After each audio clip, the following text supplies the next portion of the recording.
In today's video, I'm going to be reviewing my personal experience with working at a legacy name brokerage, a smaller local brokerage, and a cloud-based national brokerage. Hi, my name is Jordan Brown. I'm a top 2% producing agent here in the Austin, Texas area. And you know, there's a lot of reasons why people choose to work with a brokerage initially, and there's also a ton of reasons why people choose to switch after they join that brokerage. Now, look, this is not a pitch on why you should be working with me at where I'm at now, but I do want to give you some insights on my initial thoughts and my decisions on why I joined certain places, what I didn't feel was being fulfilled, and what ultimately led me to switch brokerages and land where I'm at. So when I first started, I was sold on the idea that Keller Williams was a legacy brand name. Everyone knew who they were. They had a really good reputation for their training, their culture, and as a new agent, that was really attractive to me. That was something that I felt like I needed and was going to help me boost my business, get it off the ground. And they have been doing it for so long, so they have to be doing something right. Also, one of my best friends was there, so that helped make my decision even easier. I had an in at the brokerage. So I joined, and I'll tell you this, in full disclosure, this was right about the time where the pandemic was starting. And so a lot of what I'm going to say could be subject to that or shaped by that. And I'm sure many brokerages had a similar experience. However, I cannot discount the fact that I was led to believe one thing and I experienced something else. So I heard how awesome KW's training was. And let me tell you this, whenever I joined, I didn't know what I was doing. And it didn't seem like anyone could really give me a sense of direction. The biggest thing for them was trying to force me into, their bold class, which, hey, new agent, pay $800 and come attend our paid training course. That's not what I was really sold on or what was advertised to me. So I felt really let down by that aspect. Culture was another big thing about KW. The biggest issue for me with the culture at KW was it felt like it was kind of cliquish. It reminded me of high school. So I was the new person. No one really wanted to get to know me. You had like the producing team over here. You had this hip team over here that does cold calls and this and that. And if you didn't fall in between one of those, or if you weren't working with one of them, it was a very isolating experience. It was still very much you are on your own. So as far as culture goes, I didn't really feel like there was any. The tools that were available, I heard how awesome KW Command was. Well, no one would sit down and teach me how to use it. So therefore, it was as useful as I could make it. Not useful at all. I think with culture, a big part of it is aligning with people who are producing, who are willing to take a step back and invest time in building you and your business up when you're new. Because in this business, as many of you will find out, or as many of you know already, this is as much of a team effort as it can be sometimes, and it takes a village. It's still an individual business, right? My team sales are still my team sales, right? They're not my sales. So I'm trying to get my own business going as well. So while I can still be very happy at KW for my partners to be doing well, it didn't do anything for my pocketbook, for my business, or my brand. And I will say this, I have heard lots of great things about KW over the years. There's many agents who are loyal to them, probably to the grave. And I just can't relate to that because my experience was so poor. I remember my first lease that I got done, it took 3 or 4 months to get a lease check after it was already received. Our accounting department was an absolute nightmare. And so I didn't feel supported. I didn't feel involved in what was going on there. It was easy to get lost in the shuffle. And unfortunately, I think a lot of agents will say this as well. When it comes to these legacy brand name kind of, the KWs of the real estate industry, it's very market center specific, right? There's a problem where if you're in North Austin and you're at that market center, your experience is going to be different than the Cedar Park office. It's going to be different than the South Austin office. And I think that's trouble. And I don't really know what the solution is. So I'm not by any means saying that I figured it out and that I would have done things completely differently. I just think when you're that large, again, you can get lost in the shuffle pretty easily. So I stayed there for about a year. I really wanted to give it a shot to make sure that it was going to be maybe it was something I was doing that I was missing out on and not plugging in or whatever. The year went by. I still felt in the same place as I was when I first started, which was not a good feeling. And so I followed that same partner that attracted me to KW over to a smaller locally owned brokerage here in the Austin, Texas area. Now, here's something that was really cool about this smaller local brokerage. I felt a lot more plugged in immediately, right? I got to meet with my broker pretty regularly. If I wanted to, I had his number, I could reach out to him. And this one in particular was really focused on the investing side, which was something completely new to me. You know, a lot of people, when we get our real estate licenses, we are just thinking one dimensional of we're going to help people buy and sell real estate, right? And that's how we're going to make our living. These guys wanted to say, great, you can do that, but in addition, you can become an investor. You can buy property yourself. You can become a landlord. You can do sub 2 deals. You can do wholesaling. There's all these different avenues to become wealthy through real estate, and using the money that you make from helping people buy and sell and then reinvesting that into your business. They call it working in and on your business. And I'll tell you this, my business skyrocketed with this smaller local brokerage. Now, I don't know that it was necessarily because of something that they did differently, because, and I'll get into my issue with this brokerage a little bit later, but when I was there, I felt much more connected. I could ask questions whenever I needed to. I got support. I got real support, and there seemed to be, at least initially, a culture of rallying around making you successful at whatever it is that you want to explore within real estate. And at this brokerage, I was one of the finalists for Rookies of the Year at our award ceremony. That was a big honor for me to have my work recognized. And I was there for about a year and a half. The biggest thing for me of why I switched away from the smaller local brokerage was actually a couple of reasons. One, I felt like I was the shiny new object for a little while, right? And I was willing to put in work. I could perform. Again, I got recognized at our award ceremony. But shortly after that, it was more about the deals than it was helping me become a better agent, right? There was a conflict of messaging that was going on where they wanted to help you be a realtor, but didn't have the resources there. It was more so like, all right, now like you're a realtor, you've got the basics underway. Now we're all focused on the deals. We're focused on finding off-market properties and becoming landlords and this and that. Well, for someone like me, that didn't align with what I wanted to do. So I got kind of sucked in by the messaging of, hey, we're going to help you do whatever you want here, and then not really feeling like that message held up over time. Again, it had nothing to do with, I had great years there. I really did. And I owe a lot of my momentum to that change of scenery that got me away from that legacy brand company and really helped me focus on my business. But again, I think it's just a lesson to be learned that who you align with or where you decide to hang your license at is super important, because not every brokerage is going to be the buy and sell expert. They're not going to be the investment expert. So you have to really dive into and think forward as to what you want to do in your career. And I tell people all the time, we have a podcast called the Real Estate Virgins Podcast. And a question I pose all the time to the listener is, even when you're brand new in real estate, you have to start thinking about the end. You have to think about the exit strategy. There's no 401k in our industry. There's no pension, anything like that. So what does that exit strategy look like? And for this particular brokerage, it was all about owning property yourself and becoming landlords. That had zero appeal to me. So it forced me, whenever the market changed and all of a sudden it was harder to, make money from flipping properties, and, interest rates doubled within 1 year, it really forced me to have to reassess my approach to the long game in real estate. Coupled with this is my business partner and I would put ideas out there as to how we could fix and address some of these issues, right? How could we become more attractive to newer agents at this brokerage who, again, they were so focused on the deals, right?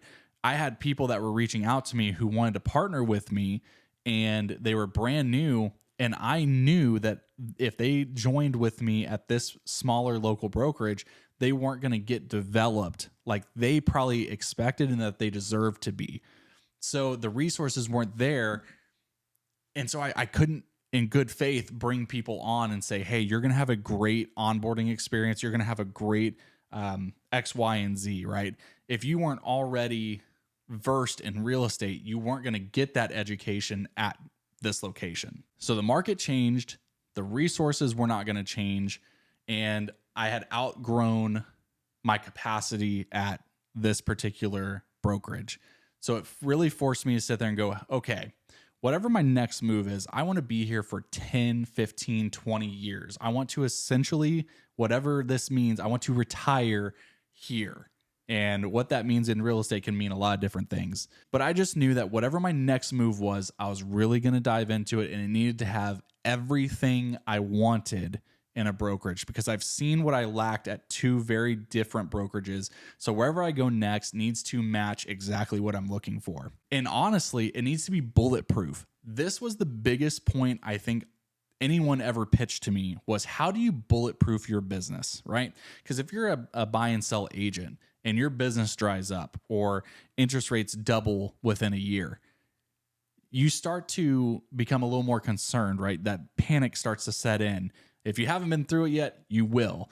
And so you have to sit there and go, if things in my production aren't performing on all cylinders, is there other opportunities to make money or to explore? And so ultimately, my business partner and I were invited by one of our podcast guests, Suman Kim, who is a top 0.01% producing realtor in the entire nation. He invited us to go to Build in San Antonio, which was a conference put on by EXP. Now, look, a little bit of backstory here.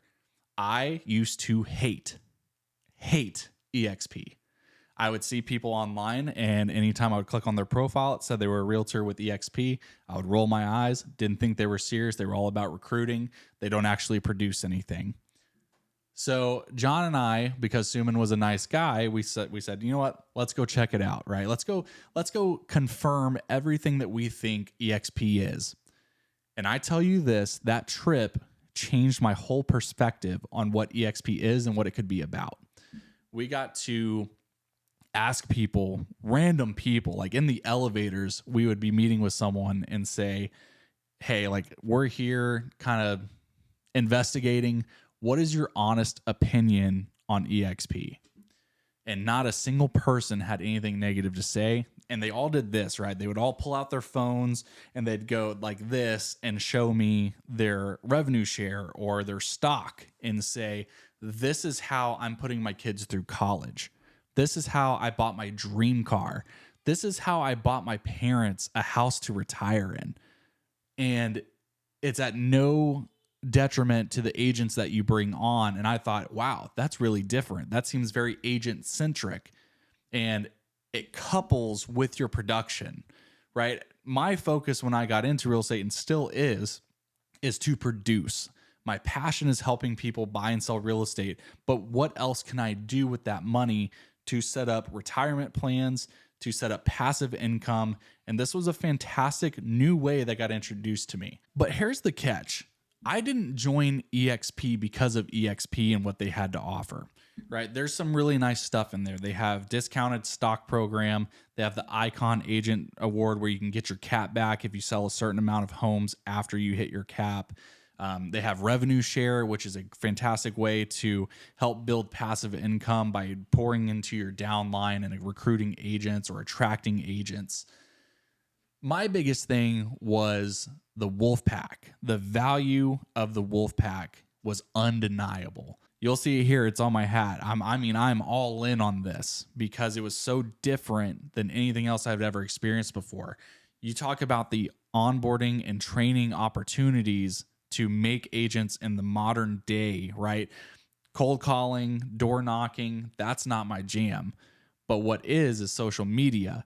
And Mike Sherrard, who runs one of the top, if not the very top, #1 YouTube channel for agent education, social media, etc., he helped add a lot of value into the Wolfpack, where you get his Social Agent Academy, where if you want to learn how to do Facebook ads, you want to post on Instagram, you want to run a YouTube channel, he teaches you all of this. This was something new that no other brokerage was teaching me.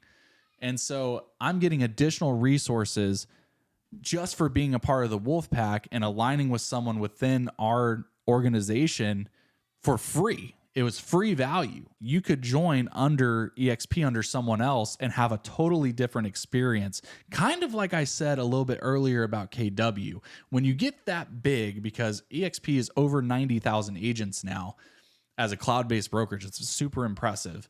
It's actually spurred a lot of, it seems like there's a new copycat brokerage that pops up every single week now. But I like longevity, right? I like the track record that EXP has where they've been doing it, I think since 2009, right? When cloud-based brokerages were such a foreign concept to a lot of people. So the great thing about EXP is that whatever you want to explore, commercial, luxury, farm and land, residential, whatever it is, you can do it. They have investor groups within here. They've got national resources. I mean, the referral program is the easiest thing I've ever seen, where if I just recently had to refer out a client. A friend of mine's moving from the Austin area over to the Washington area. I don't know a thing about Washington, didn't know where to start. I went into Workplace, which is essentially an EXP exclusive Facebook group. It's not Facebook, but similar. And I was able to look up, I asked for an agent within that area. I saw multiple, within minutes, I had a list of people that were top performers in that area. So I felt confident referring this business out because your referrals reflect on you, as you may or may not know. It's a reflection of you. So I want whoever I'm giving this business to do good for my client because it makes me look like even more of a rock star. The support's absolutely insane. I used to think that if you didn't have an office to bring your clients to, then they weren't, going to take you seriously, or, there was a negative connotation to being cloud-based. In fact, I've never once had to meet with a client at an office to lock them in. I go to coffee shops. I go to their homes. Like that's not a big deal, as big of a deal as I think a lot of people would presume that it is. And what's cool about that is because we don't have empty office spaces nationwide, EXP is super profitable.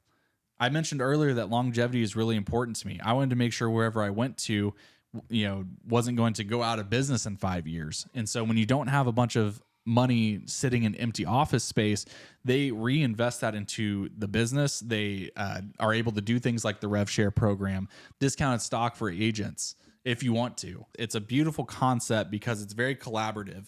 If someone is in my downline and they need help, I don't have to take a percentage of their money because the brokerage is going to pay me to help them and make sure that they're successful. So now I'm vested in my downline success, right? So I want to be a resource for people because naturally you should get paid if you're helping other agents. Like if you're attracting agents to your brokerage and then helping them become successful, you should get paid for that. EXP does, and it's at no cost to the agents.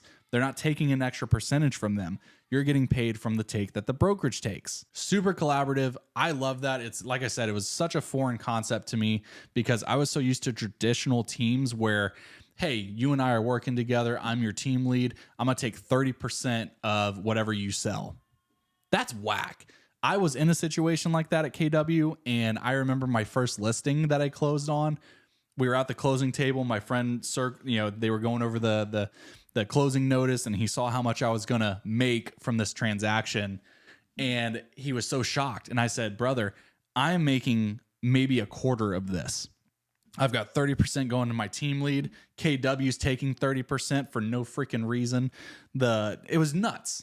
And so I was sitting there feeling like I got gypped because out of everybody, I felt like I was making the least amount of money. Now, look, I told you I was going to tell you the good and the bad, right? I was going to be as transparent as possible. I want to be super upfront that EXP is not for everybody. This model where you're not at an office doesn't serve people who are not self-starters. So if you need to be in an office and getting your hand held, this probably is not for you. That model is not for you. You have to have a certain sense of, I'm going to go get it. If I need help, I'm going to ask, but I'm not going to wait around for someone to tell me what to do. I think a lot of problems with new agents specifically is we're so used to having a 9 to 5, where from the moment we clock in and show up to the moment we clock out and leave, We are told exactly what to do, how to do it, for how long. Real estate is not that way. Real estate is a very self-guided adventure of entrepreneurship. And it's going to reward those who go out and take massive action and chase results, really, and with a genuine, authentic nature. So like I said, I joined because of the Wolfpack. I was able to get the Social Agent Academy created by Mike Sherrard.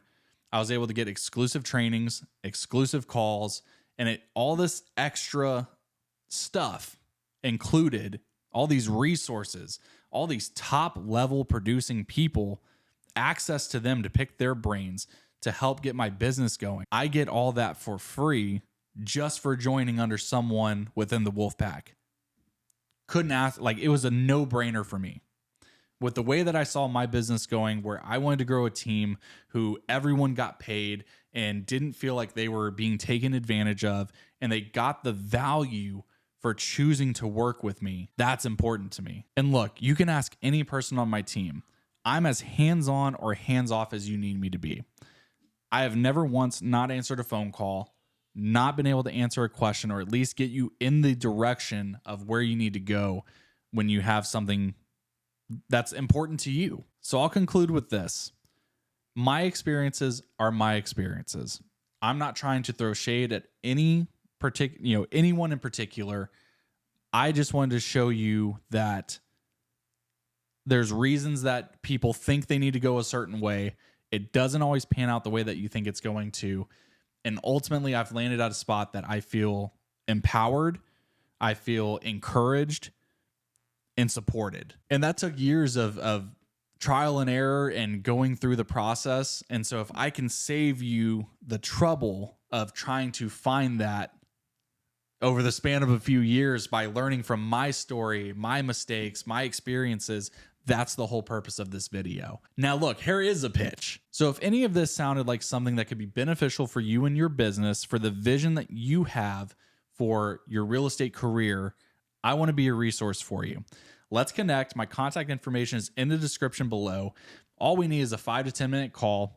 You can ask me questions. I'll ask you about your business, and let's see if we align on that. And if you're curious about the resources a little more in depth, I can get you on a call with Mike Sherrard so that we can talk about the Social Agent Academy. We can talk more about the Wolfpack resources. Believe me, there's a lot to go over, but there's tons of support here. It's zero pressure to join. If you're interested at all, hit my line in the description below, and I'd look forward to connecting with you. If you enjoyed anything about this video, leave me a comment, a like, subscribe to the channel if you want to stay up to date with all my real estate agent related content, and I'll catch you guys in the next one.